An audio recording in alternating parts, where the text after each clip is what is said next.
আসসালামু আলাইকুম। এটিএন বাংলার সংবাদে সবাইকে স্বাগত জানাচ্ছি আমি আফরোজা রূপা।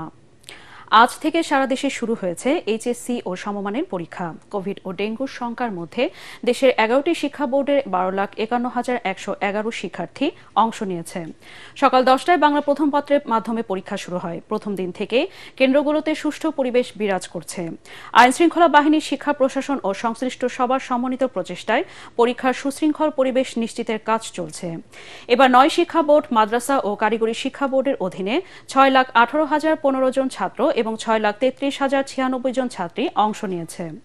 9,314 শিক্ষা প্রতিষ্ঠানে 2,797 কেন্দ্রে পরীক্ষা দিচ্ছে। রাজধানীর বিভিন্ন কেন্দ্র ঘুরে দেখেছেন শিক্ষা উপদেষ্টা অধ্যাপক সিআর আবরার।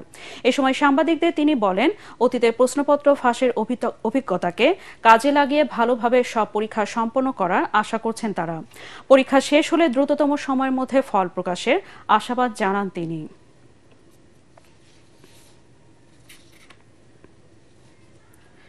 জুলাই গণহত্যার সময় রংপুরে বিশ্ববিদ্যালয় ছাত্র আবু সাইদ হত্যা মামলার তদন্ত শেষ হয়েছে। আজ প্রতিবেদন হাতে পেয়েছে প্রসিকিউশন। এই হত্যাকাণ্ডে 30 জনের সম্পৃক্ততা মিলেছে বলে জানিয়েছে তদন্ত সংস্থা। আন্তর্জাতিক অপরাধ ট্রাইব্যুনালে এই মামলার আনুষ্ঠানিক অভিযোগ দাখিল করা হতে পারে আজ। ইরান ইসরায়েল সংঘাত থামার পর প্রকাশ্যে আসছে দেশ দুটির ভেতরের অজানা নানা চিত্র ও তথ্য।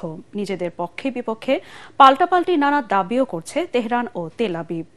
12 দিনের এই লড়াইয়ে শীর্ষ সামরিক কর্মকর্তার মৃত্যু ও পরমাণু প্রকল্পের ব্যাপক ক্ষয়ক্ষতির কথা স্বীকার করেছে ইরান। তবে ইসরায়েলের সঙ্গে ইরান সাহসিকতার সঙ্গে লড়াই করেছে বলে স্বীকার করেছেন মার্কিন প্রেসিডেন্ট ডোনাল্ড ট্রাম্প। আগামী সপ্তাহে ইরানের সাথে আলোচনায় বসার কথাও জানান তিনি। বিস্তারিত শরীফুল ইসলামের প্রতিবেদনে।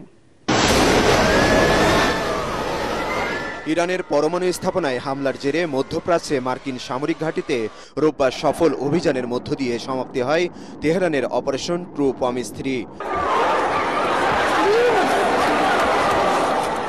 গেল 13 জুন ইসরায়েলের প্রথম হামলার জবাবে তেল আবিব, জেরুজালেম ও হাইফা শহরে ক্ষেপণাস্ত্র বৃষ্টি নামিয়ে বিশ্বের সামনে নিজেদের সামরিক সক্ষমতার জানানো দেয় ইরান।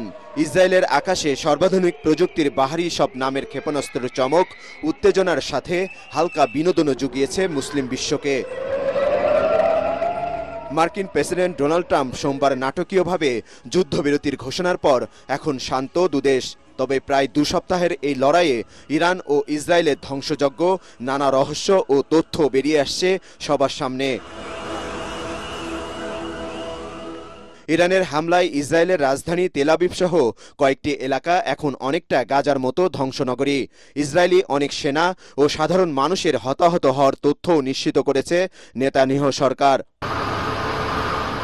অন্যদিকে ইসরায়েলের হামলায় ইরানের বিপ্লবী গার্ড আইআরজিসির শীর্ষ পর্যায়ের কয়েকজন কমান্ডার ও পরমাণু বিজ্ঞানীকে হারানোর কথা স্বীকার করেছে খামেনি সরকার। একই সাথে মার্কিন হামলায় 3টি পারমাণবিক স্থাপনায় ব্যাপক ক্ষয়ক্ষতি হয়েছে বলে জানিয়েছে Iran. Nuclear installations have been badly damaged. আমাদের পরমাণু স্থাপনাগুলি চরমভাবে ক্ষতিগ্রস্ত হয়েছে, এটা নিশ্চিত, কারণ এটি ইসরায়েল এবং আমেরিকান আগ্রাসীদের দ্বারা বারবার আক্রমণের শিকার হয়েছে। এদিকে মার্কিন প্রতিরক্ষা দপ্তর পেন্টাগন ইরানের পরমাণু স্থাপনাগুলোর তেমন ক্ষয়ক্ষতি হয়নি দাবি করলেও উল্টো খতিয়ান দিয়েছে দেশটির শীর্ষ গোয়েন্দা সংস্থা সিআইএ। ইরানের পরমাণু স্থাপনার অনেক ক্ষয়ক্ষতি হয়েছে, যা পুষিয়ে নিতে তেহরানের কয়েক বছর সময় লাগবে বলে আমি মনে করি। তবে এই যুদ্ধে ইরান ইসরায়েলের সাথে চরম সাহসিকতার সঙ্গে লড়াই করেছে বলে স্বীকার করেছেন মার্কিন প্রেসিডেন্ট ডোনাল্ড ট্রাম্প। ইরানের সাথে আগামী সপ্তাহে আলোচনায় বসার কথাও জানান তিনি। ইরান মাত্র একটি যুদ্ধে ছিল এবং তারা সাহসিকতার সাথে লড়াই করেছে। চীন চাইলে ইরানের কাছ থেকে তেল কিনতে পারে। ইরানের আবার পুনর্গঠনের জন্য অর্থের প্রয়োজন। যুক্তরাষ্ট্রের সহায়তায় ইসরায়েল পারমাণবিক অস্ত্র তৈরি করলেও ইরানকে পরমাণু সমৃদ্ধকরণ কর্মসূচি বাস্তবায়নের বিরোধিতা করে আসছে ওয়াশিংটন। তাদের এই দ্বিমুখী নীতি ইরানের না মানাটাই শাপে বড় হয়ে দাঁড়াচ্ছে আমেরিকার সামনে। শরীফুল ইসলাম, এটিএন বাংলা। এবার খেলার খবর। কলম্বো টেস্টের দ্বিতীয় দিনে বাংলাদেশের 247 রানের জবাবে প্রথম ইনিংসে ব্যাট করছে শ্রীলঙ্কা। শেষ খবর পাওয়া পর্যন্ত তাদের কোনো উইকেট না হারিয়ে 62 রান। এর আগে প্রথম দিনের 8 উইকেটে 220 রান মাঠে নামেন দুই অপরাজিত ব্যাটার তাইজুল ইসলাম এবং এবাদত হোসেন। 5 রান নিয়ে নামা এবাদত 8 রানের পুঁজিতে আসিথা ফার্নান্ডো তৃতীয় শিকারে পরিণত হন। আর 9 রান নিয়ে নামা তাইজুল অভিষিক্ত বাঁহাতি স্পিনার সোনাল দিনুশা তৃতীয় শিকার হয়ে সাজঘরে ফেরেন। তাতে 247 রানে গুটিয়ে যায় বাংলাদেশ। প্রায় 1 ঘন্টা স্থায়ী হয় টাইগারদের ইনিংস। পরবর্তী সংবাদ দেখার আমন্ত্রণ জানিয়ে এখনকার মতো শেষ করছি। এটিএন বাংলার সংবাদ ইউটিউবে দেখতে ব্রাউজ করুন youtube/ATN Bangla News। ধন্যবাদ সবাইকে।